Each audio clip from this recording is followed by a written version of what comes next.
আসসালামু আলাইকুম, hello my lovely viewers, welcome to ফুডবাজ।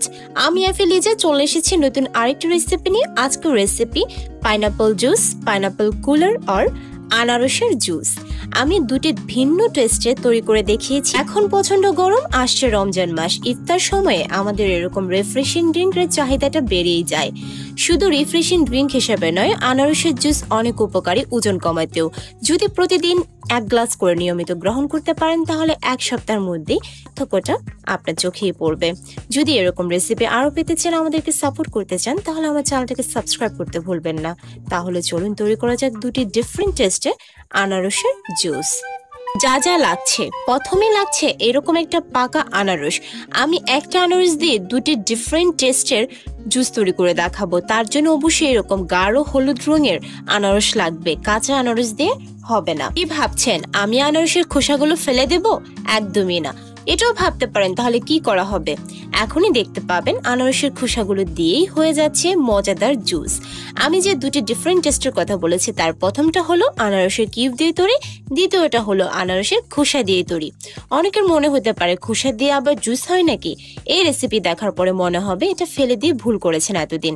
যা যা লাগছে দ্বিতীয় রেসিপির জন্য: আনারসের খোসা, চিনি, লেবুর রস, লবণ, তুলসী পাতা ও পানি। ফার্স্ট মেথডের জন্য লাগছে আনারসের কিউবস, চিনি, লেবুর রস ও পানি। প্রথমেই একটা ব্লেন্ডার জারে আমরা কিউবগুলোকে দিয়ে তার সাথে দিয়ে দিব চিনি ও ঠান্ডা পানি।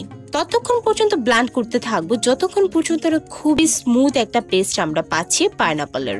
ফার্স্ট মেথডের ব্লেন্ড করার ফাঁকে চলুন আমরা সেকেন্ড মেথডে চলে যাই। সেকেন্ড মেথডের জন্য প্রথমে চুলাতে বসিয়ে দিন একটা কড়াই, তাতে দিয়ে দিন 1 কাপ পরিমাণের পানি। তারপর এক এক করে দিতে থাকুন আগে থেকে কেটে রাখা আনারসের খোসা, লবণ। একটুখানি নেড়ে চেড়ে 5 মিনিটের জন্য ঢাকনা দিয়ে মিডিয়াম ফ্লেমে রান্না করুন।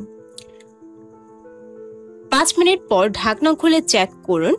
আবারও একটুখানি নেড়ে চেড়ে দিয়ে দিন 3-4টা তুলসী পাতা।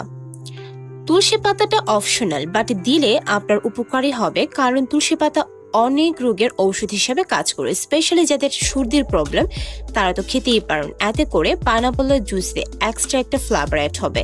এখন আবার 10 মিনিটের জন্য মৃদু তাপে আমরা রান্না করব, বা ততক্ষণ পর্যন্ত রান্না করব যতক্ষণ পর্যন্ত না আনারসগুলো সেদ্ধ হয়ে যাচ্ছে, এমনকি এই আনারস থেকে সুন্দর একটি অ্যারোমা আসতেছে।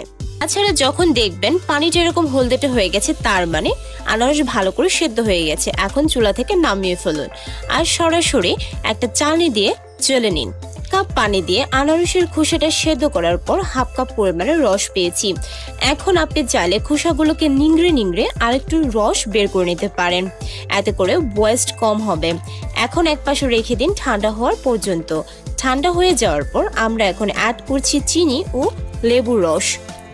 লেবুর রস ও চিনিটাকে ভালো করে মেশাতে হবে আনারসের রসের সাথে।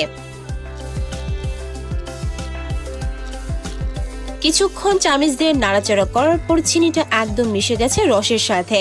এদিক দিয়ে আমাদের প্রথম মেথডের যে জুসটা ছিল তাও ব্লেন্ড হয়ে একদম রেডি। যে কোনো একটা গ্লাস বা জারের মধ্যে প্রথমত আমরা নিয়ে নিচ্ছি, তারপর এতে অ্যাড করছি লেবুর রস। আপনি চাইলে ডিরেক্টলি সার্ভিং গ্লাসেও ঢেলে নিতে পারেন। আমি পাইনাপল জুসের সাথে 2 চা চামচের মতো লেবুর রস অ্যাড করেছি, আপনি চাইলে কম বা বেশি অ্যাড করতে পারেন। এখন 2টি সার্ভিং গ্লাস নিন আর সার্ভ করুন দুটি ডিফারেন্ট পাইনাপল জুস। প্রথমত আমি সেকেন্ড মেথডের যে জুসটা তার সার্ভিং গ্লাসে ঢেলে নিয়েছি। এখন ঢালছি ফার্স্ট মেথডের। আপনি দেখতেই পাচ্ছেন ফার্স্ট মেথডে কি সুন্দর একটা ফেনা হয়েছে।